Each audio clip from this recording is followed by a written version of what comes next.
जय हिंद। आज हम इस वीडियो में कवर करने वाले हैं ज्ञान बिंदु के नोट्स का जो है सेकंड चैप्टर हिस्टोलॉजी युक्तक विभाग।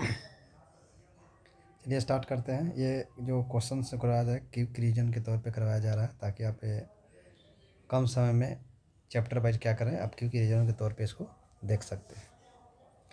चलिए फर्स्ट क्वेश्चन है, कोशिकाओं का ऐसा समूह, कोशिकाओं का ऐसा समूह जो कार्य और उत्पत्ति का समान हो, जो क्या है जिसका रूप कार्य और उत्पत्ति क्या हो, समान हो, उसको क्या बोलते हैं? उसको बोलते हैं, पिछले चैप्टर में हम कोशिका सेल्स कंप्लीट कर रखे हैं, उस वीडियो को देख लीजिएगा। यह सेकंड चैप्टर है। तो कोशिकाओं का ऐसा समूह जो रूप कार्य और उत्पत्ति समान होते हैं उसको बोलते हैं उत्तक, यानी सेम टाइप के कोशिकाओं के समूह को क्या बोलते हैं? उत्तक। ठीक। नेक्स्ट क्वेश्चन है, समान उत्पत्ति और समान कार्य को संपादित करने वाली कोशिकाओं को समूह को उत्तक कहते हैं। ये भी पढ़े हैं। क्या करते हैं? जो समान उत्पत्ति और समान कार्य करने वाली जो कोशिकाओं का समूह होता है उसी को उत्तक कहते हैं। उत्तक जो एक कोशिकीय और बहुकोशिकीय दोनों जीवों में पाया जाता है। तो ये क्या है? उत्तक जो है आपका, ये जो है आपका उत्तक जो है एक कोशिकीय में कहाँ पाया जाएगा? कोशिकाओं के समूह को बोलते हैं उत्तक। तो उत्तक जो है एक कोशिकीय में पाया जाएगा? नहीं पाया, ये बहुकोशिकीय में पाया जाता है। पादप और जंतु दोनों में उत्तक पाए जाते हैं। ये क्या है? सही है। पादप और जंतु में दोनों में उत्तक पाए जाते हैं। तो आपका आंसर हो जाएगा 1 और 3। 2 गलती हो गया। क्यों गलती होगा? क्योंकि एक कोशिका में उत्तक नहीं पाए जाते हैं, क्योंकि हम जानते हैं कि उत्तक जो होता है वो बहुत से कोशिकाओं के समूह को सेम समान कार्य करने वाली, कहाँ डिफिनेशन दे रखा है, समान उत्पत्ति और समान कार्य को संपादित करने वाले कोशिकाओं को समूह को उत्तक कहते हैं। तो एक कोशिका में कैसे उत्तक बन सकता है? तो इसलिए आपका ये गलत हो जाएगा। नेक्स्ट क्वेश्चन है, पौधे तथा जंतु दोनों की कोशिका लगभग एक समान ही होती है, फिर भी दोनों के उत्तक जो है एक दूसरे से बिल्कुल क्या होते हैं? अलग होते हैं। क्यों? क्योंकि देखिए क्वेश्चन बोला है पौधे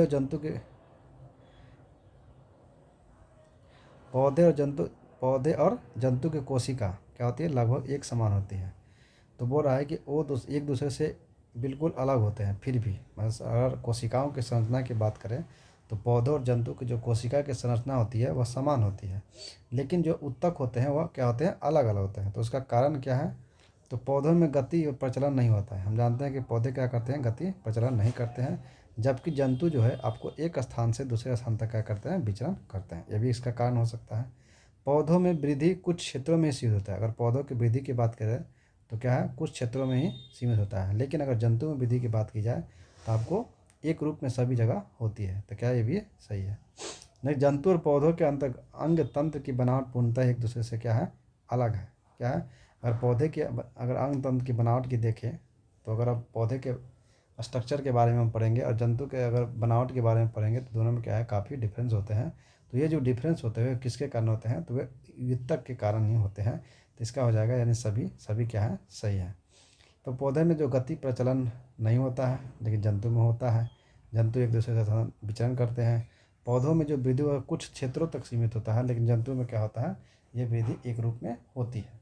जंतु और पौधों के अंग तंत्र की बनावट क्या होता है? एक दूसरे से भिन्न होती है। अगर अंग तंत्र की बात की जाए, क्योंकि उत्तक से क्या बनते हैं? अंग। अंग से बनते हैं अंग तंत्र। आप पढ़े होंगे कि कई उत्तकों को मिला के क्या बनता है? अंग, यानी कोई अंग बनता है और अंग को मिला के हम बनते हैं अंग तंत्र।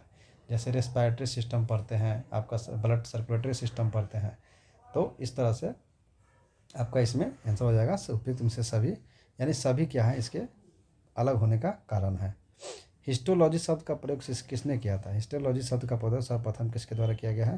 तो आपको ये मेयर के द्वारा किया गया है। किसके द्वारा किया गया है? ये मेयर के द्वारा किया गया है। नेक्स्ट क्वेश्चन है, एक विशेष कार्य करने वाले समान कोशिकाओं को क्या बोलते हैं? अभी इसमें पढ़ लेके कि एक विशेष यानी सेम टाइप के कार्य करने वाले कोशिकाओं को समूह क्या बोलते हैं? उत्तक बोलते हैं।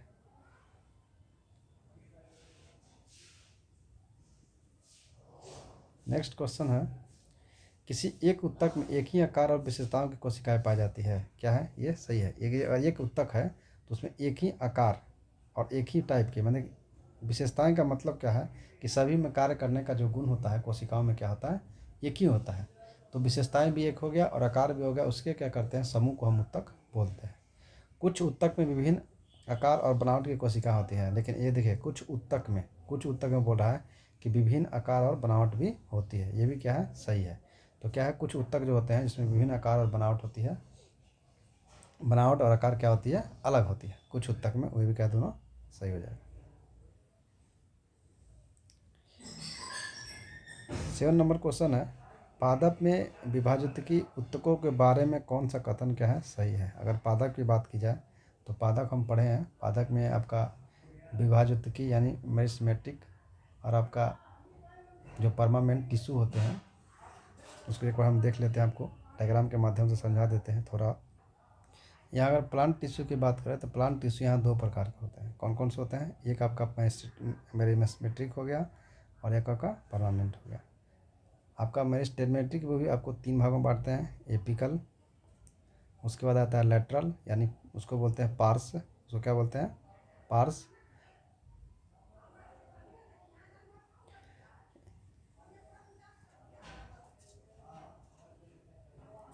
फर्स्ट क्या होगा आपका एपिकल, उसके बाद आपका लेटरल, उसके बाद आता है इंटर कैलरी। ठीक, ये 3 प्रकार के होते हैं आपका मेरिस्टेमेटिक यानी ये आपका क्या है विभाजित की, इसमें क्या होता है विभाजन होता है। और परमानेंट टिश्यू आता है विभाजन के बाद, जब उनकी विभाजन की क्षमता खत्म हो जाती है तो वो क्या होती है परमानेंट बन जाते हैं। ठीक, परमानेंट आपको 2 प्रकार के पढ़ना है, सिंपल परमानेंट और आपका एक कम्प्लेक्स परमानेंट। कम्प्लेक्स परमानेंट का एग्जाम्पल भी आपका 2 है, जाइलम और फ्लोएम, आप इसमें पढ़े होंगे। ठीक, उसके बाद आपका एग्जाम्पल में आपको सिंपल में पैरेन्काइमा, उसके बाद आता है कोलेनकाइमा और उसके बाद आता है एस्क्लेनकाइमा। ये तीनों क्या है बहुत इंपॉर्टेंट है, विदुर्गा में क्वेश्चन पूछेगा कि आपका किस पौधे में जो लचीलापन होता है वह किसके कारण होता है। ऑप्शन दिया था पैरेन्काइमा, कोलेनकाइमा, एस्क्लेनकाइमा। तो ये क्या आता है पौधे में जो लचीलापन होता है, यानी क्या आता है जो छोटे छोटे पौधे होते हैं उसमें जब आपका तूफान आता है या कुछ भी आते हैं तो क्या करते हैं अपने आप लचीला होने के कारण वो क्या करते हैं झुक जाते हैं, जिससे क्या होता है उस पेड़ को कुछ क्षति नहीं होता है। लेकिन जो बड़े बड़े पौधे होते हैं उसमें क्या लचीलापन की क्षमता नहीं पाई जाती है, जिसके कारण क्या होता है टूट जाते हैं। तो आपको ये सिंपल परमानेंट के टिश्यू होते हैं कोलेनकाइमा, पैरेन्काइमा और स्क्लेरेन्काइमा। पैरेन्काइमा में जैसे आपको जलीय पौधे देखे होंगे जो जल में क्या करते हैं ऊपर तैरते रहते हैं, वो पैरेन्काइमा के कारण होता है। तो ये आपको थ्योरी में, और यहाँ पर देख सकते हैं एपिकल में क्या होता है आपका जो सबसे टॉप पे जो वृद्धि होता है वो एपिकल का होता है। उसके बाद आपका लेटरल में जो बीच में होता है आपका मोटाई जो है कम, मोटाई से संबंधित है कि आपका लेटरल ये मोटाई हो रहा है। उसके बाद इंटर कैलरी जो होता है आपका, इंटर कैलरी क्या होता है जब अब एपिकल क्या होता है कुछ आगे बढ़ जाता है, एपिकल क्या होता है कुछ आगे बढ़ जाता है तो उसके जो पीछे पिछला भाग होता है उसको बोलते हैं हम हमको इंटर कैलरी। ठीक, तो ये आपको समझ गए होंगे। तो 7 नंबर क्वेश्चन देखा था कि पादपों में विभाजित के यानी मेरिस्टेमेटिक ऊतकों के बारे में कौन सा कथन सही है। ये क्या होते हैं आपका मृत ऊतक है, ये जब विभाजन की क्षमता होगी तो ये तो मृत ऊतक क्या होंगे नहीं होंगे, क्योंकि इसमें विभाजन की क्षमता होती है, ये जीवित होंगे तभी तो क्या होंगे ये विभाजन करेंगे। तो क्या होगा ये आपका गलत हो जाएगा। ये अपनी क्या है मोटी हो चुकी भित्तियों का ये पादप लचीलापन प्राप्त, ये क्या है अगर इसका भित्तियाँ मोटी हो जाएगी, अगर भित्ति मोटी हो जाएगी तो इसमें लचीलापन आएगा नहीं, ये क्या है गलत है, ये भी गलत है। ये केवल क्या है वृक्ष की छाल में पाया जाता है, ये भी क्या है गलत है। वृक्ष की छाल में क्या होता है जो मृत होते हैं वो वृक्ष की छाल में पाए जाते हैं। अगर इन ऊतकों में कोशिकाओं के विभाजन कर पादपों में वृद्धि होती है, ये क्या है आपका सही है। क्या होता है कोशिकाओं में आपका विभाजन का मेन कारण क्या होता है कि आपका विभाजन होने के बाद में पौधों की वृद्धि होती है। तो हम बता दें कि विभाजित की आपका 3 प्रकार के एपिकल होता है, इंटरकैलरी होता है और लेटरल होता है, ये 3 प्रकार के होते हैं। तो आपको क्या है इसको ध्यान रखना है, और इसमें जो एग्ज़ाम में पूछे जाते हैं आपको इसी पूछे जाते हैं कि आपका शीर्ष पे कौन सा पाया जाता है और आपका मोटाई में कौन सा है, अगर क्वेश्चन आपको देखने को मिलेंगे तो आपको ध्यान रखना है। ये क्या करना है आपको, साइंस जो है वो कॉन्सेप्ट बेसिस आपको रटने की आवश्यकता नहीं है। जैसे हम प्लांट पे पढ़ रहे हैं तो उसका क्या है एपिकल मतलब टॉप पे हो गया, मेरिस्टेमेटिक आपका अगर लेटरल हो गया तो बीच में ध्यान रखेंगे, तो बीच में क्या काम होता है उस तरह से हम ध्यान रखेंगे। ठीक है, तो क्वेश्चन को क्या करना है आपको डायग्राम के माध्यम से भी समझना है, ज्योग्राफी हो तो पूरी मैप पे समझना है, साइंस भी हो तो कॉन्सेप्ट के आधार पे पढ़ना है। नेक्स्ट क्वेश्चन है निम्नलिखित में कौन सा एक पौधे को विभाजित के ऊतक के संदर्भ में सही नहीं है। यानी देखिए कितने क्या क्या मतलब पौधों के विभाजित के बारे में बोल रहा है कि क्या है सही नहीं है, तो सही नहीं है तो हम बताएं विभाजित क्या होती है। यह जीवित कोशिकाओं से बना होता है, ये हम पहले बताएं कि जब जीवित कोशिकाएं होगी तभी क्या होगा उसमें विभाजन की क्षमता होगी। ठीक, इसमें क्या है जिसमें विभाजन की क्षमता होती है उसी को बोलते हैं विभाजित की। इस ऊतक में कोशिकाओं की राजधानियाँ बहुत बड़ी बड़ी होती है, ये क्या गलत है। ये क्या होता है इसमें क्या होता है कि आपका गैप जो होते हैं बहुत कम होते हैं, जब गैप कम होंगे तो इसमें राजधानियाँ क्या होंगी बड़ी बड़ी नहीं होकर छोटी छोटी होती है। इसमें केंद्र क्या होते हैं बड़े बड़े हैं, ये भी सही है। और इन कोशिकाओं में कोशिका रस की मात्रा काफ़ी अधिक होती है, कोशिका रस की मात्रा अधिक होती है। तो आप यहाँ से क्वेश्चन से समझ सकते हैं कि आपको समझना है कि विभाजितकी में आपको क्या है, विभाजितकी में क्या क्या होते हैं आप समझा देते हैं कि जीवित कोशिकाओं का पहले बनाता है विभाजितकी। उसमें विभाजितकी का मतलब होता है उसमें विभाजन की क्षमता होती है। इसमें क्या होता है, राजधानी बड़े बड़े नहीं होती हैं, यानी उसके उनके जो बीच स्पेस जो होता है वह कम होते हैं, लेकिन इसमें कोशिका रस की मात्रा काफ़ी अधिक होती है और केंद्रक बड़े होते हैं। हमें से अब विभाजितकी के बारे में 3 पॉइंट 4 पॉइंट जो दिया हुआ आपको यहाँ रखना है। ये आपको इसमें से आंसर नहीं याद रखना, आंसर से आपको यहाँ पर नहीं है, इसका मतलब ये सब सभी होते हैं, तो आपको ध्यान रखना है ये सभी हैं विभाजितकी में होते हैं। नेक्स्ट क्वेश्चन है, शीर्षस्थ विभाजितकी का उत्तरदायी क्या होता है। अगर शीर्षस्थ विभाजितकी उत्तरदायी होता है किसके लिए, तो इसको बोलते हैं एपिकल। एपिकल जो होता है आपके शीर्ष पे पाया जाता है, तो ये लंबाई के लिए, शीर्ष पे क्या होगा, तो ये लंबाई के लिए, वृद्धि के लिए उत्तरदायी होते हैं। मोटाई की बात की जाए तो मोटाई में क्या होता है, मोटाई में आपका लेटरल काम होता है। और मृदिका का आपको पैरेन्काइमा के बारे में अब नेक्स्ट क्वेश्चन आएगा तो बताएंगे। नेक्स्ट क्वेश्चन है, वह उत्तक जो प्राथमिक वृद्धि के लिए उत्तरदायी होता है। अगर प्राथमिक वृद्धि की बात की जाए, प्राथमिक वृद्धि की उत्तरदायी जो होता है वो कौन होता है, तो आपका एपिकल होता है। जो शीर्ष में जो वृद्धि करता है उसी को बोलते हैं प्राथमिक, और जो मोटाई के लिए होता है उसको बोलते हैं द्वितीयक। जो मोटाई में आपका रिस्पॉन्सिबिलिटी होता है उसको द्वितीयक बोलते हैं। और किसका काम है, तो यह लेटरल का काम है। नेक्स्ट क्वेश्चन है, वह तो जो प्राथमिक वृद्धि के लिए उत्तरदायी है। ये भी क्वेश्चन आपको एग्जाम में आ सकता है। तो क्या होता है, इसको बोलते हैं शीर्षस्थ। देखिए यहाँ पे क्या दे रखा है, लंबाई के लिए वृद्धि के लिए। वह उत्तक, उत्तक है तो लंबाई के लिए नहीं होना चाहिए, यहाँ पे क्या होना चाहिए, एपिकल होना चाहिए, क्योंकि उत्तक की बात कर रहा है। लेकिन इसका प्राथमिक वृद्धि उसी को बोलते हैं, लंबाई में जब वृद्धि होता है उसको प्राथमिक वृद्धि बोलते हैं। यहाँ उत्तक नहीं बोलना चाहिए, ये गलत हो जाएगा, लेकिन हम ऑप्शन के अनुसार मानेंगे ए।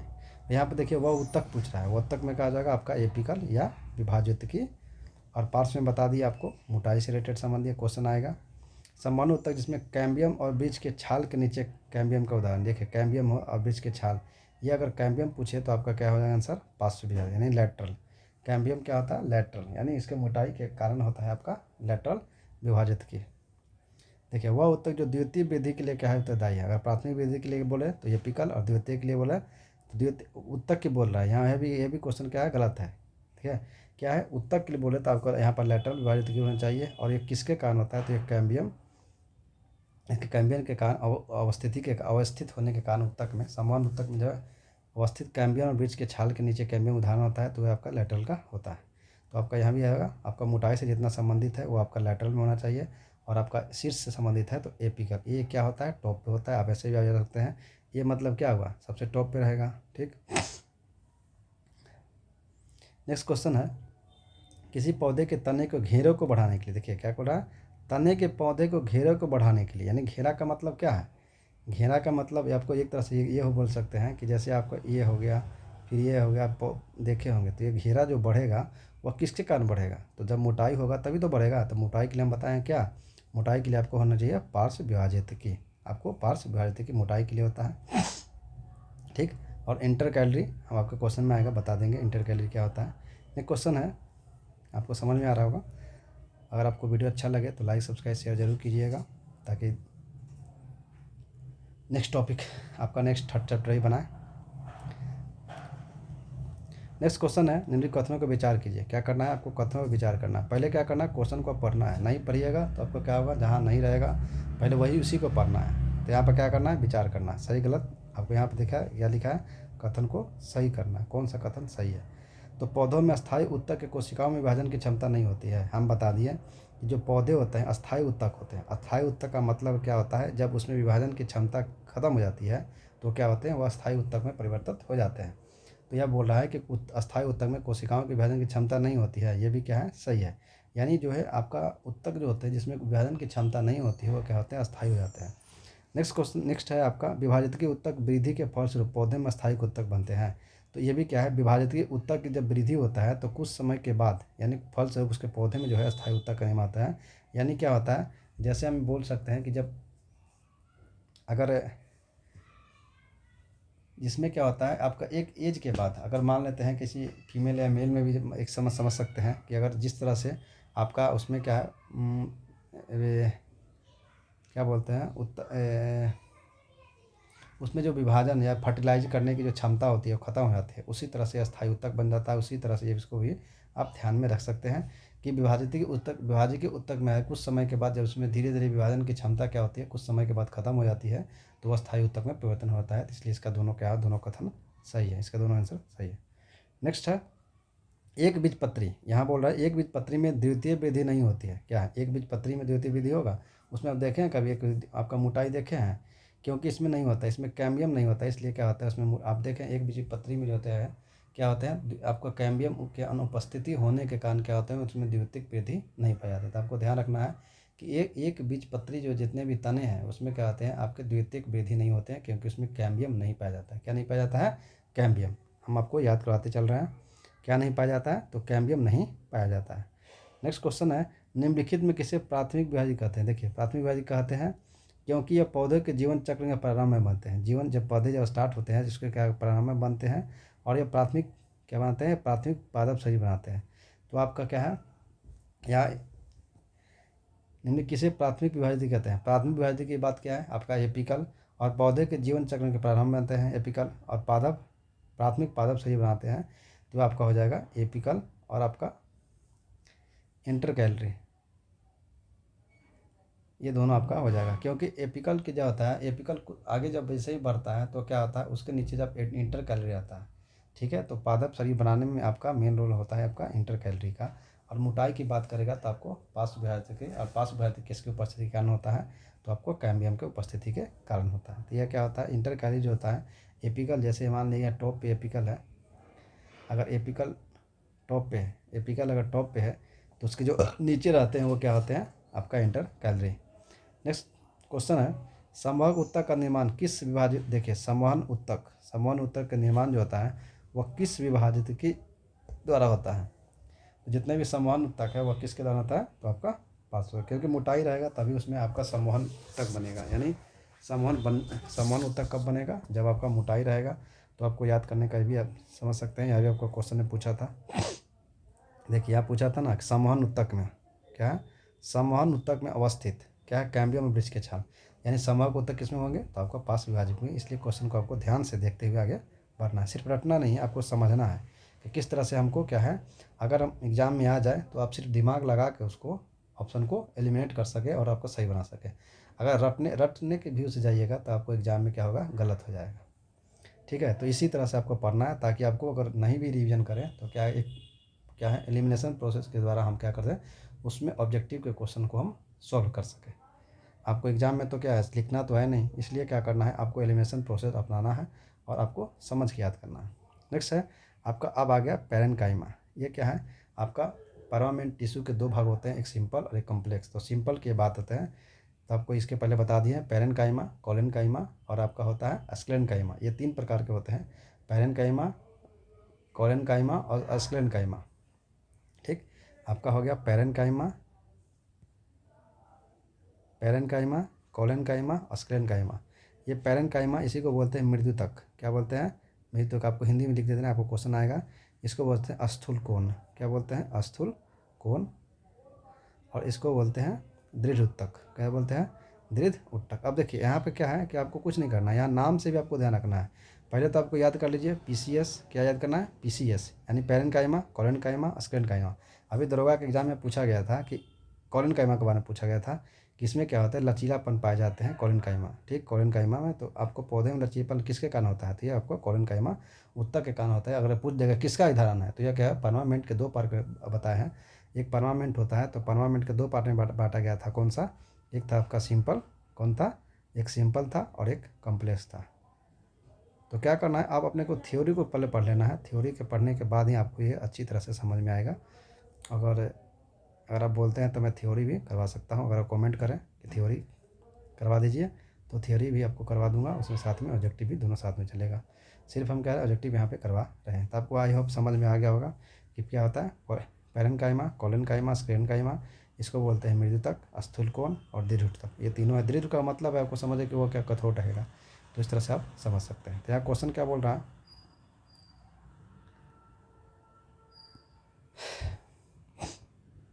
ये यहाँ क्वेश्चन क्या बोल रहा है? क्वेश्चन बोल रहा है कि मृदुतक यानी पैरेन्काइमा किस प्रकार के उत्तक है? तो आप बताएं। सिंपल क्या है? टिश्यू का उदाहरण है। आपका परमानेंट में सिंपल का उदाहरण है, कौन कौन सा बता दिए, ठीक। ये विभाजित का उदाहरण नहीं है। देखिए यहाँ ऑप्शन से देख सकते हैं। कॉम्प्लेक्स का उदाहरण नहीं है, मेरे को पता है। विभाजित इसको आपका तीन प्रकार था, एपिकल, लैटरल और आपका क्या होते हैं? एपिकल, लैटरल और इंटरकैलरी होते हैं, ठीक। निम्नलिखित में किस ऊतक में जो है जीवित कोशिका पाई जाती है? देखिए, जीवित कोशिका जो होता है आपका दो में पाए जाते हैं। अगर हम बात करें तो आपको पैरेन्काइमा का, ये सिंपल का यहाँ पे बताए थे, पैरेन्काइमा, कोलेनकाइमा और स्क्लेरेन्काइमा, ये दोनों जो होते हैं जीवित कोशिका पाई जाती है। ये दोनों में जीवित कोशिका, और ये दृढ़ है। दृढ़ है तो मरने के बाद ही कोई दृढ़ होता है, इसलिए इसका नाम क्या है? दृढ़ ऊतक। तो ये क्या होता है, इसमें मृत कोशिका पाए जाते हैं, और ये दोनों में जीवित कोशिका। तो यहाँ पर क्वेश्चन देख सकते हैं, क्या है आपका? मृदु, इसको फर्स्ट को क्या बोलते हैं? मृदु ऊतक। तो आपका क्या होगा? ये भी सही होगा। और आपका स्थूल कोण बताए थे, सेकंड में होता है स्थूल कोण, ये दोनों सही हो जाएगा। दृढ़ ऊतक में क्या होता है? मृत पाया जाता है। मृदु ऊतक का मुख्य कार्य क्या है? अगर मृदु ऊतक का मुख्य कार्य क्या होता है? इसे भोज्य पदार्थों का संग्रह करना इसका मुख्य कार्य होता है। देखिए, यहाँ क्वेश्चन है, पौधों में लचीलापन प्रदान करता है। अगर आपके एग्जाम में आ जाए तो यही दरोगा का क्वेश्चन में आया था 21 तारीख का फर्स्ट शिफ्ट में जो क्वेश्चन था आपका, फर्स्ट शिफ्ट जो क्वेश्चन था, ये किसके कारण आएगा? तो कोलेनकाइमा के कारण आएगा। कोलेनकाइमा के कारण आ जाएगा। तो आपको ये क्वेश्चन इस तरह से, इसलिए आपको क्या है, आपको कोई भी एग्जाम में बैठना है तो आप सिलेबस को पूरी तरह से पढ़ें। सिलेबस को पढ़ने के साथ अच्छी पकड़ मजबूत करें। अगर आप शॉर्ट ट्रिक अपनाइएगा पढ़ने के लिए तो आपको हो सकता है पास भी हो, या हो सकता है आपका रिजल्ट आए या नहीं भी आ सकता है। लेकिन अगर आप कॉन्सेप्ट से पढ़िएगा तो हर एग्जाम में आपका चांस बनता है कि रिजल्ट आ जाएगा। नेक्स्ट क्वेश्चन है, वायु ऊतक किन पौधों में पाया जाता है? वायु ऊतक जो है किन पौधों में पाया जाता है? देखिए, वायु ऊतक जो है ये आपका, अगर बात करें वायु ऊतक की, तो ये पैरेन्काइमा जो है जलीय पौधे के जो पैरेन्काइमा है वो एरेन्काइमा में कन्वर्ट हो जाते हैं, और वो क्या होते हैं? तो ये किस में पाए जाएंगे? हाइड्रोफोट, जो जलीय पौधे हैं उसी में पाए जाते हैं। तो पैरेन्काइमा का ही पार्ट है ये, कौन? ये एरेन्काइमा। ये क्या होता है? जलीय पौधे में जो पैरेन्काइमा होता है एरेन्काइमा में कन्वर्ट हो जाते हैं। नेक्स्ट क्वेश्चन है, जलोद्भिद निम्न में से किसकी उपस्थिति के कारण जल में तैरते हैं? जलोद्भिद किसके उपस्थिति के कारण जो है जल में तैरते हैं? तो किसके कारण हम बताएं? ये पैरेन्काइमा के भाग है। तो पैरेन्काइमा क्या है? मृदुतक। तो मृदुतक के ही भाग होता है आपका कौन? एरेन्काइमा। तो अगर इसमें जलोद्भिद निम्न में किसकी उपस्थिति के कारण, अगर यहाँ पर देखिए उत्तक अगर पूछा जाता तो उत्तक पूछने पर आपका होता आंसर ये है। अगर आपको उत्तक पूछा किस उत्तक के कारण, तो उत्तक में आपका हो जाएगा, ये हो जाएगा पैरेन्काइमा। लेकिन अब बोला किसकी उपस्थिति के कारण, तो उपस्थिति आपका ये उपस्थिति तो होता है, लेकिन आपका एरेन्काइमा यानी वायु तक उपस्थिति के कारण क्या होता है? जलोद्भिद पौधे जो होते हैं जल में तैरते हैं।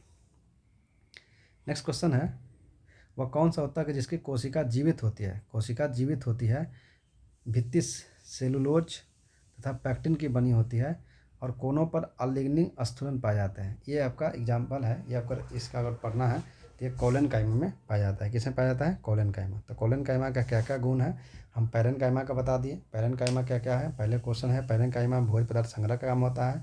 पैरेन्काइमा जो है जलीय पौधों में जो है आपको एरेन्काइमा में कन्वर्ट कर जाता है, जिसको हाइड्रोफाइट्स में एरेन्काइमा वायु तक जो जलीय आपका जलोद्भिद पौधे होते हैं जिसके कारण जल में तैरते हैं। अगर आपका कोलेनकाइमा यानी सेकंड की बात की जाए कोलेनकाइमा की, तो कोलेनकाइमा में पहले क्या है, यहाँ क्या लगा, ये भी जीवित कोशिका है। पहले बता देते कि पैरेन्काइमा और कोलेनकाइमा जीवित कोशिका होती है। भित्ति जो सेल्यूलोज तथा पैक्टिन की बनी होती है। अगर इसकी भित्ति की बात की जाए सेल्यूलोज और पैक्टिन की बनी होती है, और कोनों पर अलिग्निन स्थूल पाए जाते हैं, उसी को बोलते हैं कोलेनकाइमा। तो आपका कोलेनकाइमा का कुछ गुण दे रखा है, आपको याद करना, थ्योरी में पढ़ लीजिएगा। नेक्स्ट है, कौन सा एक ऊतक जो केवल तरुण पौधों में पाया जाता है? देखिए, तरुण पौधों में पाया जाता है और बड़े बड़े वृक्षों में नहीं पाया जाता है। तो ये क्या है आपका? कोलेनकाइमा। कोलेनकाइमा जो है इसी को हिंदी में बोलते हैं, क्या बोलते हैं? स्थूल कोण ऊतक। अब देखिए यहाँ पर दरोगा में इससे भी क्वेश्चन बोल सकते हैं कि वो तरुण पौधा, तरुण पौधे का मतलब लचीलापन। पौधे में क्या होता है? लचीलापन। और बड़े बड़े पौधे में लचीलापन नहीं पाया जाता। जिससे क्या होता है, जैसे आंधी तूफान आता है वो टूट जाते हैं, लेकिन छोटे छोटे पौधे नहीं टूटते। तो इसका ये भी पूछ सकते हैं कि कौन से पौधे हैं किसकी उपस्थिति के कारण आपको लचीलापन पाया जाता है, तो वो आपका कोलेनकाइमा का। तो क्वेश्चन क्या है, आपको घुमा के दिया है, ठीक है। आप सोचिएगा कि वो क्वेश्चन एग्जाम में है, तो यह ऐसा पॉसिबल नहीं है। आपको 50% आपको क्वेश्चन वो मिल सकते हैं, लेकिन 50% जो मेरिट बनाने के लिए क्वेश्चन को आपको कॉन्सेप्ट बेस पर पढ़ना ही पड़ेगा। नेक्स्ट क्वेश्चन है, शाकीय द्विबीजपत्री पौधों में जैसे सूरजमुखी, कद्दू, लचीलापन, दृढ़ता प्रदान करना, ठीक है। ये कौन सा आएगा आपका? ये आपका स्थूल कोण यानी कोलेनकाइमा आपको पाया जाएगा। किसमें? आपका शाकीय द्विबीजपत्री है, जैसे सूरजमुखी, आपका कद्दू, को लचीलापन जो प्रोवाइड करता है पौधों में, वो किसके कारण होता है? तो स्थूल कोण ऊतक के कारण। क्वेश्चन हो पूछ दिया है कि आपको पौधे में लचीलापन किसके कारण? स्थूल कोण कारण। यही दरोगा में क्वेश्चन था। निम्नलिखित में कौन सा एक ऊतक जो है जड़ में उपस्थित नहीं रहते हैं? तो जड़ में उपस्थित नहीं रहते हैं, यहाँ पर क्वेश्चन देखना है, क्या है? जड़ में उपस्थित नहीं रहते हैं। तो आपको क्या है? मृतक ऊतक पैरेन्काइमा, और वायु तक आपको आयरन काइमा में कन्वर्ट होता है। तो ये आपका स्थूल कोण होता है, ये जर्म ऊतक में उपस्थित नहीं होते। ये तो आपको जर्म में उपस्थित नहीं होते हैं, क्या करते हैं, लचीलापन पौधों में बनाने के लिए आपका स्थूल कोण क्या है, जरूरी है। नेक्स्ट क्वेश्चन है, किस ऊतक को कोशिकाओं के भित्ति के लिग्निन के कारण मोटी होती है। कोशिकाओं की जो भित्ति होती है वो लिग्निन के कारण क्या होती है, मोटी होती है। देखिए तो मोटी है आपका आ गया दृढ़ ऊतक, ये आपका चैप्टर बाई यानी PCS या स्क्लेरन काइमा का एग्जाम्पल है। किसका एग्जाम्पल है, स्क्लेरन काइमा का। तो स्क्लेरन काइमा क्या होती है, इसमें लिग्निन का इसका जो परत होती है वो मोटी होती है, क्योंकि इसका हिंदी आप जान सकते हैं दृढ़ ऊतक होता है। तो दृढ़ ऊतक में ही क्या होता है आपका, कोशिकाओं की भित्ति जो लिग्निन के कारण मोटी होती है वो किसके कारण होता है, दृढ़ ऊतक के कारण। स्थूल कोण का आपको बता दिए। विभाजित की क्या होता है आपका, एपिकल, लैटरल, आपका इंटरकैलरी और मृदु पैरेन्काइमा। तो पैरेन्काइमा गुण पढ़ गए तो आपका ये आपका ऑप्शन एलिमिनेशन से इसको एलिमिनेट कर सकते हैं। नेक्स्ट क्वेश्चन है, पौधे में कुछ भाग, यहाँ देखिए पौधे में कुछ भाग मोड़े बिना टूटे आसानी से मोड़ जा सकता है। यानी आपको लचीलापन की बात कर रहे हैं कि कुछ भाग होता है बिना मोड़े आसानी से मोड़ जा सकते हैं। कुछ भाग पत्ते, तने और इसके नमता कारण इसकी बहुतायात को माना जा सकता है। यानी क्वेश्चन बोला है कि लचीलापन किसमें पाया जाता है, तो लचीलापन आपको कॉलन काइमा के कारण पाया जाता है या स्थूल कोण के कारण। रेशे उत्पन्न करने वाले पदार्थ, रेशे उत्पन्न करने वाले जैसे पटुआ किस ऊतक की प्रचुरता होती है। तो पटुआ आप क्या है, इसमें आपको याद रखना है कि पटुआ जो होती है लिग्निन के कारण, हम यहाँ पढ़े हैं कि लिग्निन के कारण जो होती है इसकी परत क्या होती है, मोटी होती है। वो कौन सा है आपका, स्क्लेरन काइमा, ये दृढ़ ऊतक। तो आपका जितना भी पटुआ है, पटुआ जो है उससे किससे प्राप्त होता है, तो आपको स्क्लेरन काइमा से या दृढ़ ऊतक से प्राप्त होता है। फल और बीजों की कठोरता, यानी फल और बीजों की कठोरता का आवरण किससे प्राप्त होगा, तो ये भी हमको दृढ़ ऊतक से प्राप्त होगा, क्योंकि क्या होता है आपका मजबूत होता है।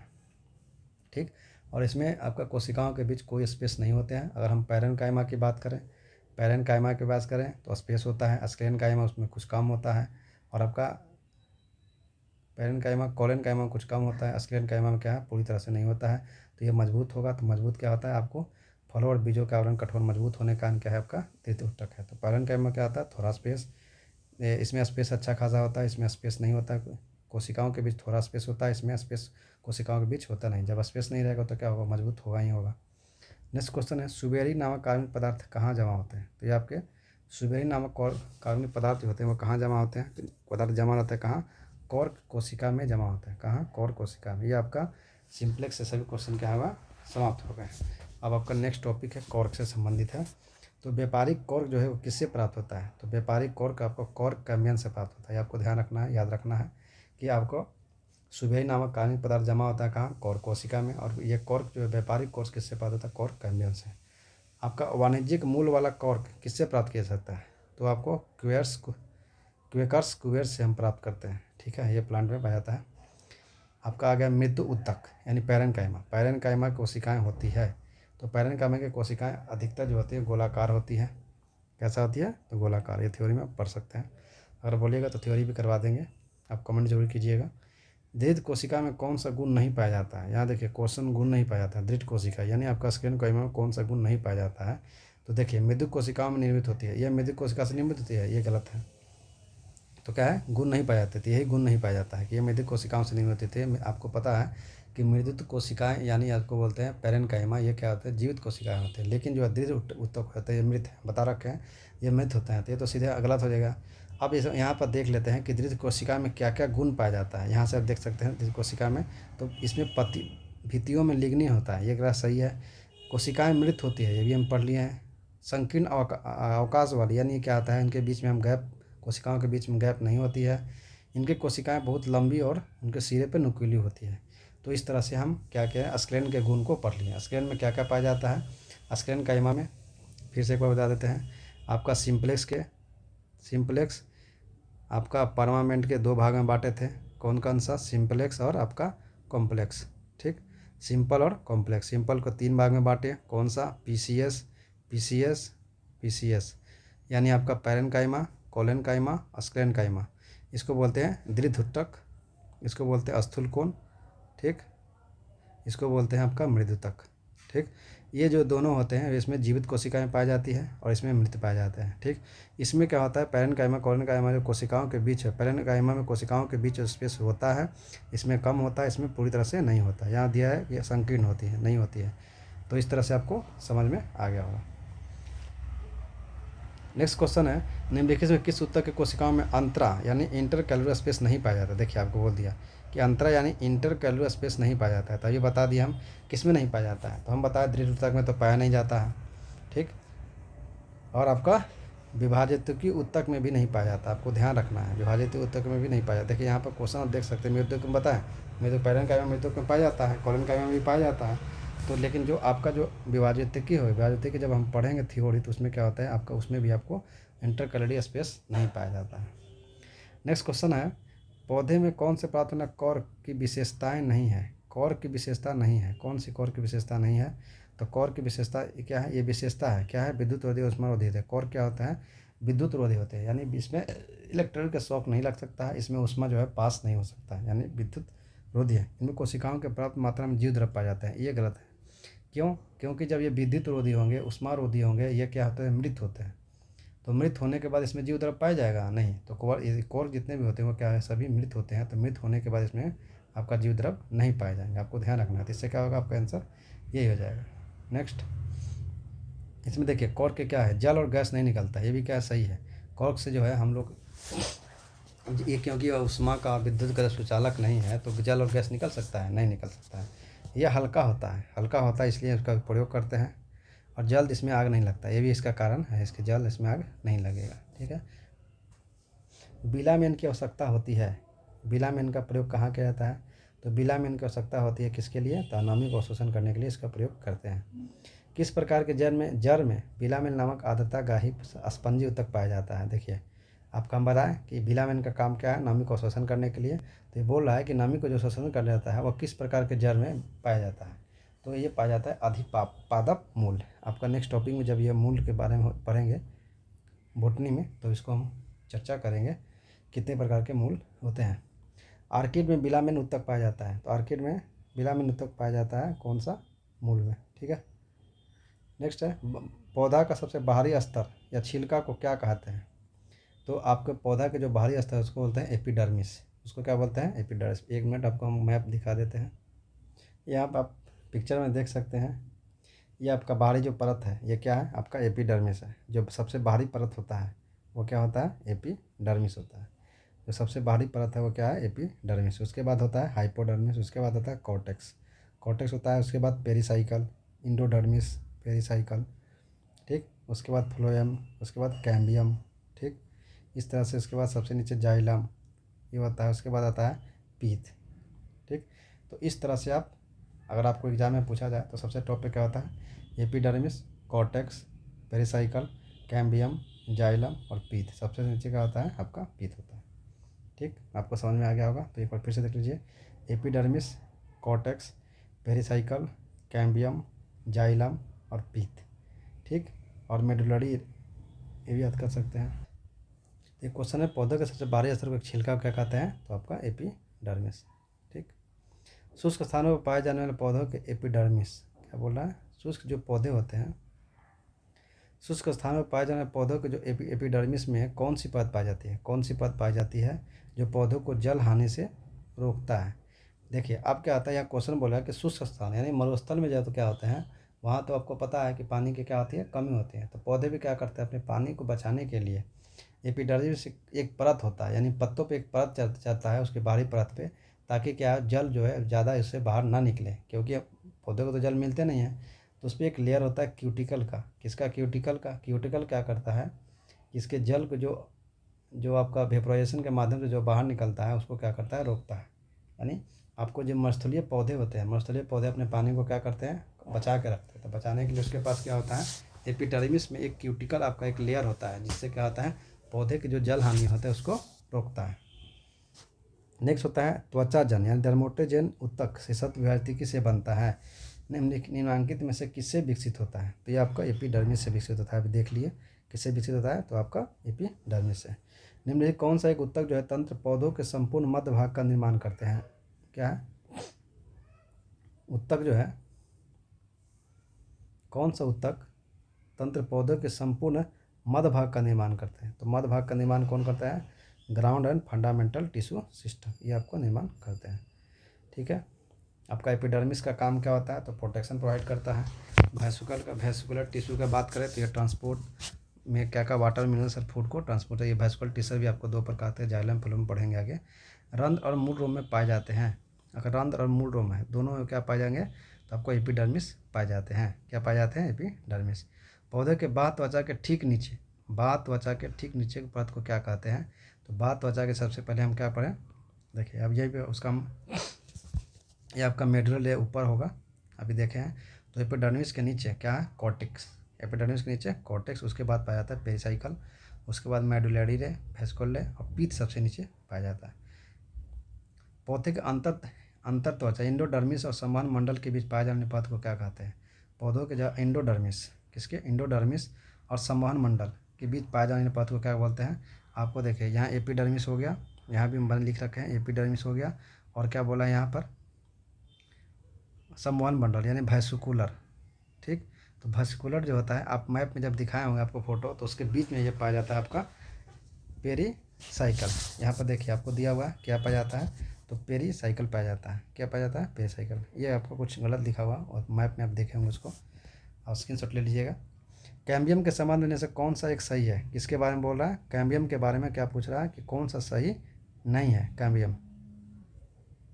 तो कैम्बियम के बारे में कौन सा सही नहीं है, तो कैम्बियम जाइलम फ्लोएम के बीच में रहता है। ये क्या है, एक पत्री और द्विबीजपत्री दोनों पौधे में पाए जाते हैं। यह कई परतों का बना होता है कैम्बियम, और पतली दीवार जो है इसकी कोशिकाएं पतली दीवार और आयताकार वाली होती है। तो कौन सा सही नहीं है, तो ये आपका सही नहीं है। कौन, जाइलम फ्लोएम के बीच में रहता है आपका कैम्बियम, ये आपका सही नहीं है। ठीक, तो इसमें क्या सही है, सही है कि ये क्या है, कैम्बियम जो होता है एक बीज पत्री द्विपत्री दोनों पौधों में पाया जाता है कैम्बियम। ठीक, कैम्बियम आपको एक बीज पत्री में नहीं पाया जाता है, द्विबीजपत्री में पाया जाता है। ये कई परतों का बना होता है, ये सही है। ठीक, नेक्स्ट क्वेश्चन है, निम्नलिखित कौन सा परत जो है भरण या मूल उत्तक तंत्र यानी ग्राउंड और फंडामेंटल टिश्यू के अंतर्गत शामिल है, तो ये सभी शामिल है, कॉर्टेक्स, परिभ्रम, मज्जा, और ये आपको क्या फंडामेंटल टिश्यू सिस्टम अभी दिखाए थे फोटो।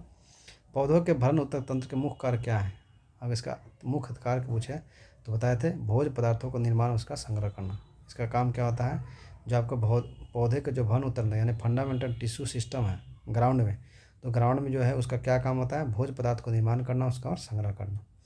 अजैव पदार्थ, अजैव पदार्थ जो है का संचरण करता है, कौन करता है, इडियोप्लास्ट। कुछ क्वेश्चन है आपको याद करना पड़ेगा, क्योंकि आप अगर सोचिएगा कि सब क्वेश्चन को समझा जाए तो फिर आपको ये जो है सब्जेक्ट आपका जितने भी थ्योरी हैं वो बहुत डीपली चला जाएगा। इसलिए कुछ क्वेश्चन को आपको रटना है और आपको कोशिश करना ज़्यादा है क्वेश्चन को समझने का। वह सामान्य बंडल जिसमें जाइलम और दोनों जाइलम के दोनों फ्लोएम और वह सामान्य जिसमें जाइलम के दोनों और फ्लोएम पाया जाता है उसको बोलते हैं आपको बायोकोलेट्रल। और ये सामान्य रेडियल देखिए ये भी आपका है, आपका डीपली क्वेश्चन है तो यह रटना है यहाँ पर। और ये सामान्य मंडल यानी रेडियल वस्कुलर बंडल कहाँ पाए जाते हैं, तो ये आपको एरियल पाया जाता है एक बीजपत्री के पौधों के जड़ में पाया जाता है। ठीक, पौधों के स्टील परत में शामिल होते हैं, पौधों के स्टील परत में क्या शामिल होते हैं, तो ये आपका शामिल होते हैं कौन सा, परिरंभ, संवहन पुल और मज्जा, ये होते हैं शामिल। एक बीज की आयु का पता, अगर क्वेश्चन पूछा एक बीज की आयु का पता जो है किसके द्वारा लगाया जा सकता है, तो इसको वार्षिक वलय की गिनती करके। वार्षिक वलय गिनती कैसे करेंगे, जैसे आप पढ़े होंगे कि देखिएगा कोई पौधा जब कटता है यानी शीशम या कुछ भी, तो उसमें एक देखिएगा ब्लैक, फिर थोड़ा सा कलर चेंज रहता है, तो क्या आता है, इसके वलय को हम क्या करते हैं, काउंटिंग करके हम इसके एज को पता कर सकते हैं। कैसे, आगे एक और क्वेश्चन आएगा, देखिए एक नया क्वेश्चन आ गया कि वार्षिक वलय वृद्धि वलय में शामिल है, वार्षिक वलय वृद्धि वलय में शामिल होते हैं, तो ये बसंत और काठ ये क्या है आपको दोनों शामिल होता है। जैसे में क्या है, देखिए आपका बसंत रहेगा यानी ठंडी का मौसम रहेगा तो उसमें क्या होता है, संकुचित होता है, तो उसमें क्या होगा, आपका लाइट कलर आएगा, और आपका गर्मी के दिन में जो आपका डार्क कलर आएगा। यानी कलर छोड़ दीजिए, इसमें क्या है कि जैसे मान लीजिए कि आपका ठंडी गर्म होता है तो उसमें क्या होता है, उसके संरचना में क्या होता है, अलग अलग होते हैं, तो इससे क्या होता है, उसका जो वलय होता है वलय अलग अलग बनता है। ठीक है, आप दोनों का कलर भी क्या आता है, कभी आपको काला ज़्यादा दिखेगा, कभी कम कलर दिखेगा, इस तरह से आप देखे होंगे। तो आप वलय को देख के, कलर से भी देख के आप पहचान सकते हैं। तो आपका कारण यही है क्योंकि यहाँ पर मौसम चेंज होता है, तो मौसम चेंज होने के कारण क्या है, उसके संरचना में भी चेंजिंग आती है। निम्नलिखित में से किसकी सक्रियता के कारण आपका वृद्धि वलय बनती है, किसकी सक्रियता के कारण आपका वृद्धि वलय बनता है, तो इंटर कैम्बियम के कारण, अंतरअम्लीय कैम्बियम के कारण। एक बीज के पुराने तने के अनुपस्थ काट 50 वार्षिक अगर वलय है तो इसका एज जो है 50 वर्ष होगा। अगर अनुपस्थ काट में 50 वार्षिक वलय मिलता है तो उसकी पेड़ की जो आयु होगी 50 साल होगी।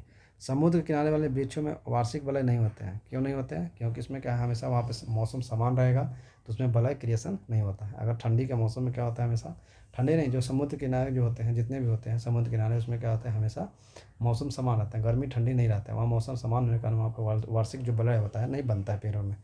जिस तरह से हमारे तरफ देखे होंगे शीशम में या कुछ में आपको काला उजला काला वाला दिखेगा, ये आपको समुद्र के जो किनारे पेड़ है उसमें नहीं मिलते हैं, क्योंकि यहाँ पर स्पष्ट जलवायु में विभिन्नता नहीं पाई जाती है। पुराने पेड़ों को जब काटा जाता है तो बीच का केंद्रीय भाग को मजबूत, घना और गहरे कत्थई रंग का होता है। यह क्या है आपका हार्टवुड, ड्यूरामेन और सलीन में से सभी। उसे क्या कहते हैं? उसे सभी कहते हैं। क्या कहते हैं? हृदय काष्ठ, ड्यूरामेन और सलीन। जब पेड़ को हम काटते हैं तो बीच में क्या जो मजबूत भाग होता है, घना कड़े कत्थई रंग का, देखे होंगे। इनमें कितने कथनों पर विचार कीजिए। हृदय काष्ठ की सभी कोशिकाएं मृत होती है। उसके बाद राष्ट्र कोशिका, कुछ कोशिकाएं जीवित होती है और कुछ मृत होती है। तो ये क्या है, दोनों आपका यहाँ पूछ रहा है कि सही है गलत है, तो क्या है, दोनों आपका सही है। क्या सही है कि हृदय काष्ठ की सभी कोशिकाएं मृत होती हैं और राष्ट्र में जिसमें रस होगा उसमें कुछ जीवित होते हैं, कुछ मृत होते हैं। तो आपका दोनों क्या हो जाएगा, सही हो जाएगा।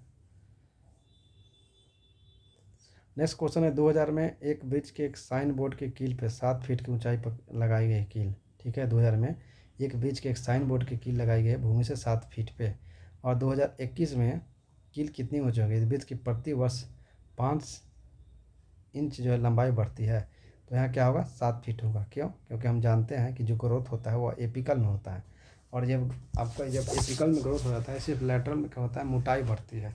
तो लेटरल में जब मोटाई बढ़ेगी तो ऊंचाई बढ़ेगी नहीं बढ़ेगी। तो इस तरह से आपका 7 फीट पे आंसर हो जाएगा। जटिल ऊतक का क्वेश्चन आ गया।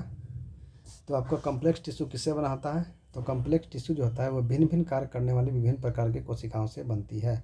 तो आपको क्या है, आपका जो कम्प्लेक्स टिश्यू होता है वो क्या होता है, भिन्न भिन्न कोशिकाओं से कार्य करने वाली विभिन्न प्रकार की कोशिकाओं से बनती है आपका कम्प्लेक्स टिश्यू, आपको ध्यान रखना है। चालनी नालिका और सहकोशिकाएं पाई जाती है। एक बार हम आपको दिखा देते हैं इसमें क्या क्या कम्प्लेक्स में होते हैं। ये आप देख सकते हैं कि आपको सिंपल और कम्प्लेक्स, सिंपल और कम्प्लेक्स में क्या है, फाइबर आपका सिंपल में है, सिंपल में आपका 3 पढ़े थे, पैरेन्काइमा, कोलेनकाइमा और स्क्लेरेन्काइमा। ठीक, कम्प्लेक्स में आपको पढ़ेंगे जाइलम और फ्लोएम, 2 प्रकार के होते हैं। कम्प्लेक्स कितने प्रकार के होते हैं? तो 2 प्रकार के आपका कम्प्लेक्स होते हैं।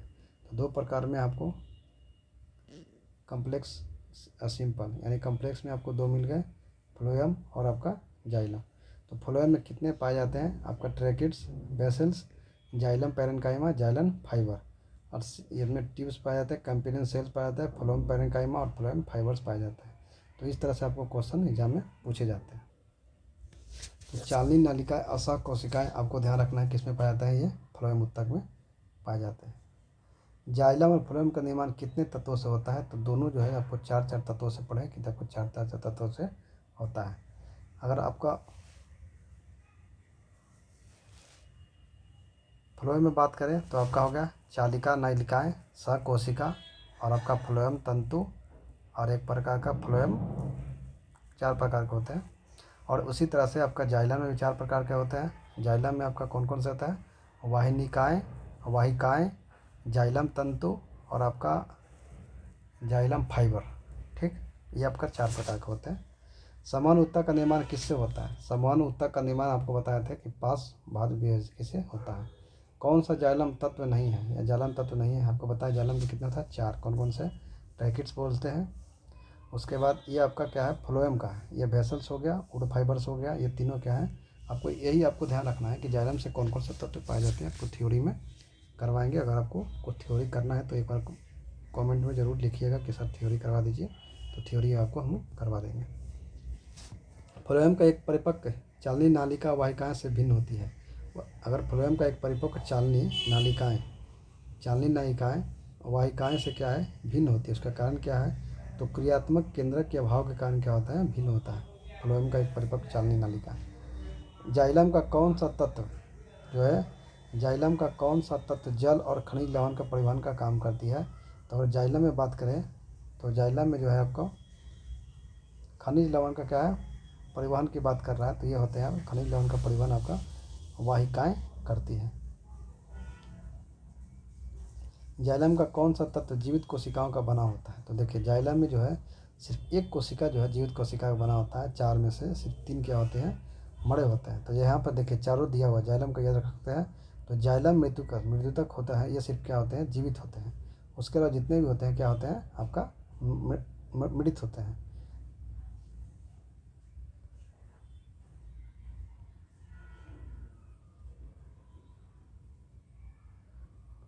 ठीक है, तो आपको जाइलम में कौन कौन से होते हैं, चार, वाहिनिकाएँ, वाहिकाएँ, तंतु और आपका जाइलम मृतक।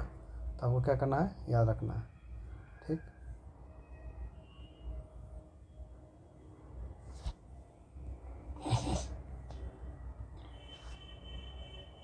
नेक्स्ट क्वेश्चन है फ्लोएम का कौन सा तत्व मृत कोशिका होता है? फ्लोएम में क्या होता है, कौन सा मृत तत्व होता है? तो फ्लोएम में सिर्फ एक मृत तत्व होता है और साथ में जो जितने भी होते हैं वो क्या होते हैं, जीवित होते हैं। और आपका जाइलम में क्या होता है, तीन मृत होते हैं और एक जीवित होता है। इसमें आपका बाष्प तंतु हो जाएगा आंसर, बाष्प तंतु। और इसमें चाली की नालिकाएँ जीवित होती हैं, कोशिकाएँ भी जीवित होती हैं और फ्लोएम पैरेन्काइमा भी जीवित होती है। फ्लोएम तंतु या फ्लोएम, तो ये आपके चार जो फ्लोएम होते हैं वो क्या होते हैं, जीवित होते हैं। देखिए फ्लोएम में क्या आता है, मुख्य भोज पदार्थ के समूह में भाग लेता है। अगर मुख्य भोज पदार्थ के समूह में फ्लोएम की बात करें तो आपका कौन लेगा, चाली का। अगर आपको जाइलम बोले तो समवाहिनी। चालिनी नलिका में भोज पदार्थ के समूह में मदद कौन करता है, तो सहकोशिका। इसे क्या है, किसका पार्ट है आपको, पहले ये फ्लोएम का पार्ट है। फ्लोएम का पार्ट कितने होता है, ये आपको दिया है, चालिनी नालिकाएँ हो गया, सहकोशिका हो गया, भ्रष्ट तंतु हो गया और आपका फ्लोएम तंतु, ये आपको चार होता है। फ्लोएम मृदुतक, ये आपको चारों दिया हुआ है, यहाँ देख सकते हैं। ये फ्लोएम का सहकोश आपका चालिनी नालिका एक हो गया, दूसरी सहकोशिका हो गया, तीसरा आपका फ्लोएम मृदुतक हो गया और चौथा फ्लोएम तंतु, इसी को बोलते हैं ब्रास्ट तंतु। नेक्स्ट है फ्लोएम का कौन सा तत्व फ्लोएम ऊतक को यांत्रिक सहायता प्रदान करता है? यांत्रिक सहायता कौन प्रदान करता है, तो फ्लोएम तंतु। फ्लोएम तंतु जो है आपको यांत्रिक सहायता करता है, किसको, फ्लोएम को। फ्लोएम ऊतक में चालनी पट्टी पाई जाती है। चालनी पट्टी पाई जाती है किसमें, दो चालनी नालिकाओं के बीच जो है आपका चालनी पट्टी पाई जाती है। पौधों में फ्लोएम मुख्यतः क्या होता है, फ्लोएम का मुख्य कार्य क्या होता है, तो फ्लो करना। किसका फ्लो करेगा, तो आहार वहन यानी भोज्य पदार्थों को फ्लो करना। और जाइलम का देखिए, जाइलम याद करने का तरीका, फ्लोएम मतलब फ्लो करेगा, खाना को बना कर फ्लो करेगा। और जाइलम मतलब जल से ले जाएगा, तो क्या कहेगा, जल से जल ले जाएगा। ठीक है, इस तरह से आप याद रखें। जल के वहन के लिए आपको हम जाइलम का प्रयोग करते हैं। पौधों में जाइलम मुख्यतः जिम्मेदार होता है। जाइलम क्या जिम्मेदार होता है, हम क्या बोले अभी, जल वहन के लिए, यानी जल से क्या ले जाएगा, जल ले जाएगा, खनिज लवण ले जाएगा, उसका जिम्मेदार होता है आपका जाइलम। और फ्लोएम का मतलब आपको खाना बना के देगा फ्लोएम। शाखाओं से पत्तियां किन कारणों से झड़ जाती है? अगर शाखाओं से जो पत्ती झड़ रही है वो किस कारण से जाती है, तो कॉर्क के बाहर विगलन के परत बन जाता है, उसके कारण ये झड़ जाती हैं पत्तियां। निम्नलिखित में किस एक भारतीय वैज्ञानिक ने पादपों की जल की लंबी दूरी के विवरण का सिद्धांत दिया है? तो जेसी बोस के द्वारा दिया गया था। क्या दिया गया था, कि जो पौधे जो है जल, पौधे में जो जल का अभिगमन होता है वह उसके सिद्धांत के प्रस्तुत किया था कौन, जेसी बोस ने। निम्नलिखित में किस प्रकार के उत्तक शरीर का सुरक्षा कवच कार्य करता है? उत्तक शरीर का सुरक्षा कवच का कार्य करता है कौन? अगर यहाँ से स्टार्ट हो गया आपका जंतु कोशिका। जंतु कोशिका, तो आपका जंतु कोशिका में उत्तक, अगर हम एक बार देख लेते हैं व्यू से, यहाँ पे हम क्या करते हैं, एनिमल टिश्यू देखते हैं। तो एनिमल टिश्यू, पहले टिश्यू, उत्तक जो टिश्यू शब्द किसने दिया था, तो आपका जेवियर बिकात ने। और उत्तक विज्ञान शब्द जो आपको कौन दिया था, मेयर के द्वारा। उत्तक के अध्ययन को क्या बोलते हैं, हिस्टोलॉजी। फादर ऑफ हिस्टोलॉजी को जेवियर बिकात को बोलते हैं। और वास्तविक जनक कौन है, मार्सेले मिलपिगी। ठीक है, उत्तक में आपको कितने होते हैं, एनिमल टिश्यू की बात करें तो कितने होते हैं, उपकला, एपिथेलियल हो गया आपका नर्वा, यहाँ पर देख, ये तो संयोजी उत्तक हो गया। इसमें आपका तंत्रिका तंत्र हो गया, मांसपेशीय उत्तक हो गया, संयोजी उत्तक हो गया, उसके बाद एपिथेलियम टिश्यू हो गया। ठीक, तो एपिथेलियम का आपका कितना है, ये 3 या 4 प्रकार के होते हैं। आपका सल्की हो गया, घनाकार हो गया, स्तंभाकार हो गया, ये 4 प्रकार के होते हैं। अगर आप थ्योरी में पढ़िएगा तो आपको 4 प्रकार के दिखेगा। यहाँ पे आपका ये कनेक्टिंग टिश्यू है, कनेक्टिंग टिश्यू भी देख लीजिए आपका कौन कौन प्रकार के होते हैं। ब्लड एक प्रकार कनेक्टिंग टिश्यू है, बोन भी कनेक्टिंग टिश्यू, उपास्थि कार्टिलेज भी आपका, उसके बाद टेंडन, लिगामेंट, एडिपोज, एडिलोड, ये सभी क्या है आपका कनेक्टिव टिश्यू है। तो आपको एग्जाम में ये पूछा जाता है, क्या पूछा जाता है बता दें, कि पेशी को हड्डी से जोड़ता है कौन, और मांसपेशी को हड्डी से जोड़ता है तो टेंडन। एग्जाम में पूछता है हड्डी को हड्डी से कौन जोड़ता है तो लिगामेंट। आपका एडिपोज आपका वसीय आपका उत्तक हो गया। उसके बाद अगर बात करें बोन क्या करता है तो मजबूत उत्तक होता है, बोन नॉन फ्लेक्सिबल होता है, बॉडी का शेप देने का काम होता है, ब्रेन लंग्स प्रोटेक्शन देता है कौन, बोन। कैल्शियम और फॉस्फेट इसमें पाए जाते हैं। और रक्त में बात करें तो आपको प्लाज्मा में 55% प्लाज्मा होती है, ब्लड सेल आपका 45% होता है, और ब्लड सेल्स में आपका आरबीसी, डब्ल्यूबीसी और प्लेटलेट्स तीनों पाए जाते हैं। अगर संख्या की बात करें तो आरबीसी सबसे ज़्यादा पाया जाता है, उसके बाद प्लेटलेट्स पाया जाता है, उसके बाद सबसे कम मात्रा में आपको डब्ल्यूसी पाया जाता है। आरबीसी का अगर जीवन काल का पूछे तो 120 दिन, और आपका डब्ल्यूबीसी का 4 दिन होता है। ठीक, इस तरह से आपको समझ में आ गया होगा। ये आपका न्यूरॉन का फोटो है, न्यूरॉन का भी देख सकते हैं आपको। ये आपका होता है node of Ranvier, myelin sheath, axon, cell body हो गया, न्यूक्लियस हो गया, डेंड्राइट्स, जिनको डेंड्राइट्स बोलते हैं। और ये सिनेप्स जो आता है, एक जो तंत्रिका तंत्र दूसरे से जब जुड़ता है उसको बोलते हैं सिनेप्स। ये आपका सिनेप्स है। ठीक, चलिए अब थोड़ा स्पीड बढ़ाते हैं क्योंकि टाइम होने वाला है। निम्नलिखित किस प्रकार के उत्तक जो है शरीर सुरक्षा प्रदान करता है, आपको एपिथेलिया जो है आपको शरीर को सुरक्षा प्रदान करता है। कौन सा उत्तक जो है घाव भरने में सहायक होता है, घाव भरने में सहायक होता है आपका एपिथेलियम उत्तक। एपिथेलियम उत्तक जो है आपका घाव भरने का काम करता है। तंत्रिका तंत्र करेगा नहीं, संयोजिक उत्तक बता दें कौन कौन से होते हैं, पेशिक उत्तक का काम भी यह नहीं है। कौन सा उत्तक जो लार ग्रंथि और श्वेत ग्रंथि पाए जाते हैं, किस उत्तक में पाए जाते हैं तो ये आपको पाए जाते हैं किसमें, क्यूबाइडल एपिथेलियम में, क्यूबाइडल एपिथेलियम में पाए जाते हैं। ये 3-4 प्रकार के बताए थे। अंगों का विसरण, डिफ्यूजन और सिक्रेशन और शोषण, ये किसका काम होता है, ये भी एपिथेलियम का काम होता है। एपिथेलियम का काम क्या होता है, डिफ्यूजन, सिक्रेशन और शोषण। ये आपको थ्योरी में अच्छी तरह से दिया हुआ है। त्वचा की बाहरी सतह निर्मित होती है, त्वचा की जो बाहरी सतह किसी निर्मित है तो ये सल्की एपिथेलियम से। ये आपका देखिए यहाँ पर क्या क्यूबाइडल, और ये भी एपिथेलियम 4 प्रकार के होते हैं। आपका एपिथेलियम त्वचा के बाहर के आपका सल्की होता है, इसका यूज होता है। यहाँ आपको चारों दिया हुआ है। निम्नलिखित में किस एपिथेलियम उत्तक जो कोशिकाओं को आपको माइक्रोविलियोसिलिया पाए जाते हैं, तो आपको पाए जाते हैं स्तंभाकार में, स्तंभाकार में पाए जाते हैं आपको माइक्रोसिलिया। निम्नलिखितों पर विचार करिए। एपिथेलियम उत्तक कोशिकाओं की संख्या कम होती है और अंतःकोशिकीय पदार्थ अधिक होता है। क्या है, ये भी क्या है, गलत है। संयोजक तो अंतः कोशिका पदार्थ नहीं पाए जाते हैं, जिनकी कोशिका एक दूसरे से करीब सटी होती है। ये भी क्या है, गलत। दोनों क्या है, कथन बोला है कौन सा सही है, तो क्या दोनों गलत है। सल्की एपिथेलियम उत्तक का प्रमुख काम क्या है, तो सल्की का आपको प्रमुख होता है एपिथेलियम का काम होता है आपका प्रोटेक्शन करना। क्या काम होता है, प्रोटेक्शन करना। अगर आपका पछाबी एपिथेलियम, ठीक, सिलेटेड एपिथेलियम की बात करें तो सिलेटेड एपिथेलियम जो है कहाँ पाए जाते हैं, तो ट्रैकी और गर्भाशय में पाए जाते हैं, ट्रैकी और गर्भाशय में। चलिए एक बार हम थोड़ा समझा देते हैं चारों।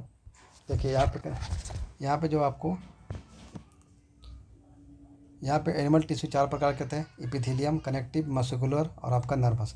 एपिथेलियम में आपको 4 भाग में बताए थे कौन सा आता है, सल्की एपिथेलियम, स्क्वेमस एपिथेलियम बोलते हैं, उसके बाद कॉलमनर एपिथेलियम आपका स्तंभाकार, उसके बाद क्यूबाइडल, और उसके बाद आपका होता है सिलेटेड एपिथेलियम यानी परछावी उपकला। अब यहाँ पे एक क्वेश्चन पूछाता है किसका प्रयोग क्या होता है, तो एपिथेलियम में आप सबसे पहले सल्की देख लेते हैं। यानी सल्की क्या करता है, त्वचा के बाहरी परत का निर्माण करता है, रक्त वाहिनियों के आगे पीछे भीतरी स्तर का भी यह निर्माण करता है। ठीक, उसके बाद स्तंभाकार के कोशिका लंबे होते हैं, माइक्रोविलाई, अगर ये अभी क्वेश्चन पूछा गया तो माइक्रोविलाई कहाँ होता है, किस में होता है, तो स्तंभाकार एपिथेलियम के बने होते हैं। ठीक, इसका काम क्या होता है, जहाँ शोषण श्रावण करना है वहाँ पे आपको पाया जाता है कौन, स्तंभाकार। अगर घनाकार की बात करें तो आपको ग्लैंड्स में पाए जाते हैं आपको घनाकार। आप कौन कौन सा ग्लैंड, आपका श्वेत ग्रंथि, लैक्राइमल और आपका सेरुमिनस। तो आपका पसीने के स्राव जो होता है वो किससे होता है, घनाकार से होता है। लाइसोसोम एंजाइम निकलता है किसी, आँख के स्राव से निकलता है।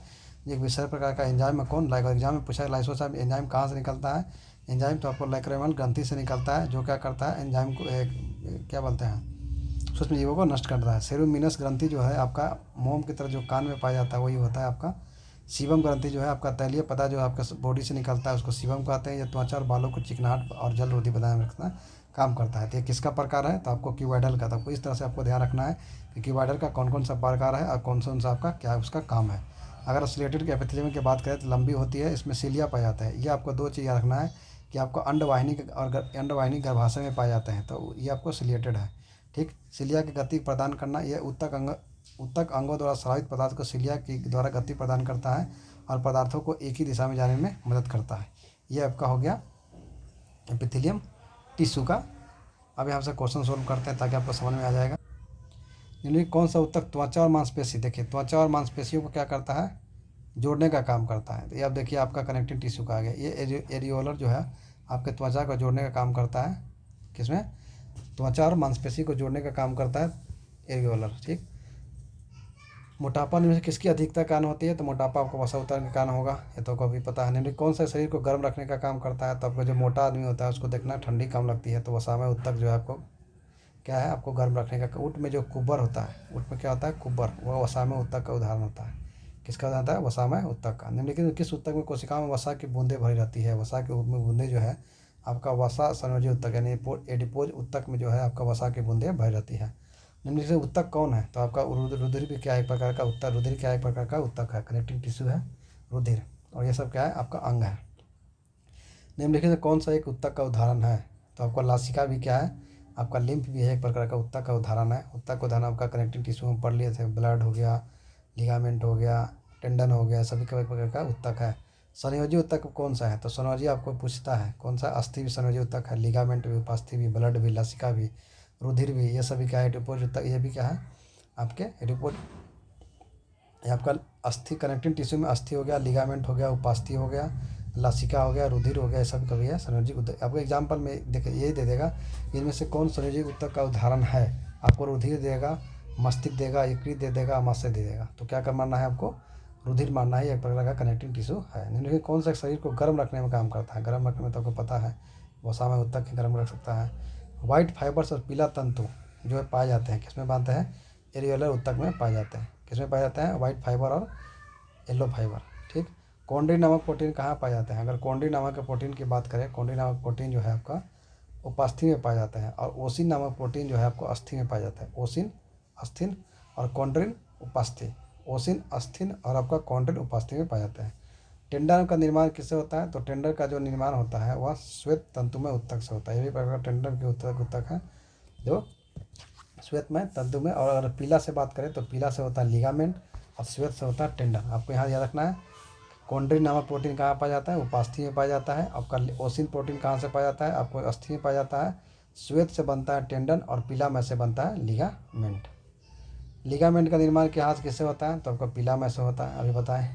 टेंडन और लिगामेंट किस प्रकार का ऊतक है, ये दोनों प्रकार का संयोजी ऊतक होता है। लिगामेंट हड्डी हड्डी को जोड़ने का काम करता है, टेंडन आपका मांसपेशी और हड्डी जोड़ने का काम करता है। टेंडन मांसपेशी को अस्थि से और दूसरी मांसपेशियों से जोड़ता है। देखिए टेंडन मांसपेशी का काम क्या है, अस्थि को दूसरी मांसपेशियों से जोड़ना, अभी बताएं सही है।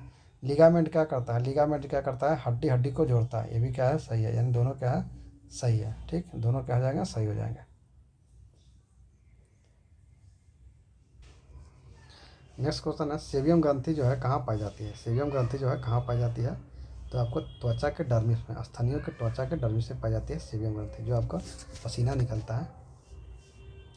लैक्राइमल ग्रंथि कहाँ पाई जाती है, अभी बताएं लैक्राइमल ग्रंथि कहाँ पाई जाती है, आँख में आपको लैक्राइमल ग्रंथि जिससे आंसू निकलता है, इससे जो आपका सूक्ष्म जीव एंजाइम्स निकलते हैं लैक्राइमल ग्रंथि से, और वो उसको नष्ट करते हैं। किस ऊतक के तलवे, खूर और सींग बने होते हैं, तो आपको केराटिन के बनाते हैं। आपका नाखून जो है तो किसका बनाता है, केराटिन का।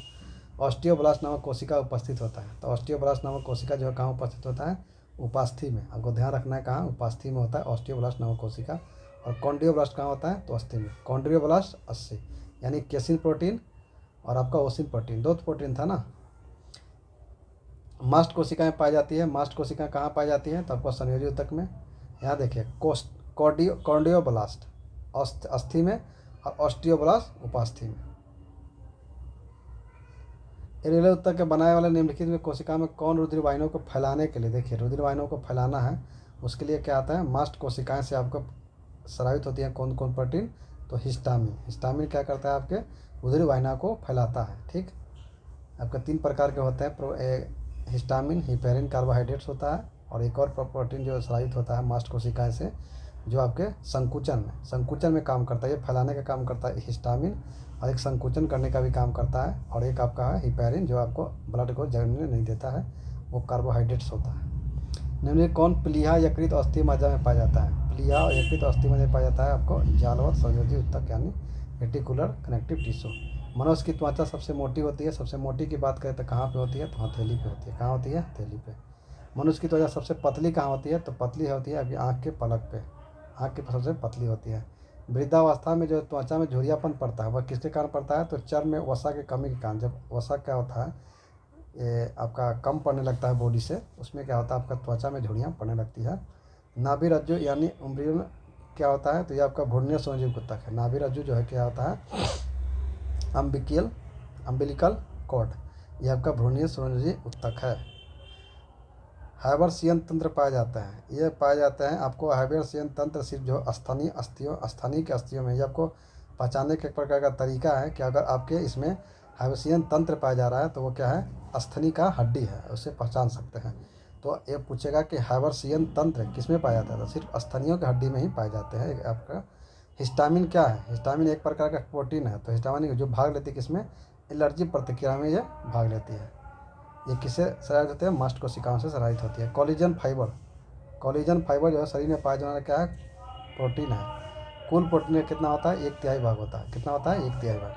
संयोजी ऊतक का अधिकांश जो है, संयोजी ऊतक का अधिकांश प्रोटीन होता है, वो कौन सा होता है, तो संयोजी ऊतक का अधिकांश प्रोटीन जो होता है वो कोलेजन का बना। कोलेजन क्या होता है, बाह्य कर्ण में पाए जाने अंतः कंकाल होते हैं। अंतः जो बाह्य कर्ण में जो पाए जाते हैं तो वो हड्डी नहीं होते हैं, उपास्थि होते हैं। ठीक है, आप देखे होंगे ये क्या होता है, सॉफ्ट होते हैं। तो हड्डी क्या होता है, मजबूत होते हैं। उपास्थि उसे क्या होता है, सॉफ्ट होते हैं। शारीरिक अंगों की गतिविधि के जिम्मेदार कौन है, अगर शारीरिक गतिविधि हो रहा है तो उसके लिए जिम्मेदार कौन है, तो आपका पेशी ऊतक। आपका जितना बॉडी का मूवमेंट होता है वो किसके कारण होता है, तो पेशी ऊतक के कारण ही आपका होता है। सार्कोप्लाज्म जो नामक तरल पाया जाता है, आपका नामक तरल पदार्थ जो पाया जाता है वो किसमें पाया जाता है, तो आपको पेशी ऊतक में पाया जाता है। आरेखित और रेखित ऊतक मूल रूप से किस प्रकार के ऊतक है, आरेखित और रेखित ऊतक जो है मूल रूप से किस प्रकार का है, तो 2 प्रकार के होते हैं। आपका पेशी ऊतक 2 प्रकार के होते हैं, आरेखित और रेखित। आरेखित और रेखित। नेत्र के आइरिस में पाए जाने वाला ऊतक है, नेत्र के आइरिस में पाए जाने वाला ऊतक कौन है, आरेखित है। यानी आरेखित क्या कर सकते हैं हम लोग, कंट्रोल नहीं कर सकते। इंटरकैलेटेड डिस्क उपस्थित होता है, इंटरकैलेटेड डिस्क उपस्थित होते हैं कहाँ, हृदय पेशिका में। हृदय पेशिका में जो होता है उपस्थित क्या होता है, इंटरकैलेटेड डिस्क। कौन सी पेशी जो है ऐच्छिक पेशी है, तो पेशी ऐच्छिक पेशी है कौन सी, तो अरेखित पेशी जो होते हैं ऐच्छिक, यानी अपनी इच्छा अनुसार उसको कंट्रोल कर सकते हैं, उसको बोलते हैं रेखित। और जो इच्छा अनुसार कंट्रोल नहीं होता है, जैसे आपका नेत्र के आइरिस हो गया, ये सब क्या है, आरेखित है। माइक्रोफाइब्रिल नामक संरचना किस ऊतक का है, तो माइक्रोफाइब्रिल नामक संरचना किस ऊतक में पाई जाती है, तो यह पेशी ऊतक में पाई जाती है। आपको पेशी में थकान उत्पन्न करता है, थकान उत्पन्न नहीं होता है कि उसमें कॉर्डियक पेशी में, आपका जो कॉर्डियक आपका कॉर्डियक पेशी जो है वह हमेशा क्या आता है, चलते रहता है, वो कभी रुकता नहीं है। हार्ट जो आपका कभी रुकता नहीं है, तो उसमें कभी पेशी में कभी थकान नहीं होता है। आप देखें कभी हार्ट रुका है नहीं, इसमें से उसमें थकान उत्पन्न नहीं होता है। शरीर के कुल भार का 50% भाग जो होता है वह रेखित पेशी होता है। यानी शरीर के कुल भाग का अगर 50% की बात करें तो क्या होता है, रेखित पेशी होता है।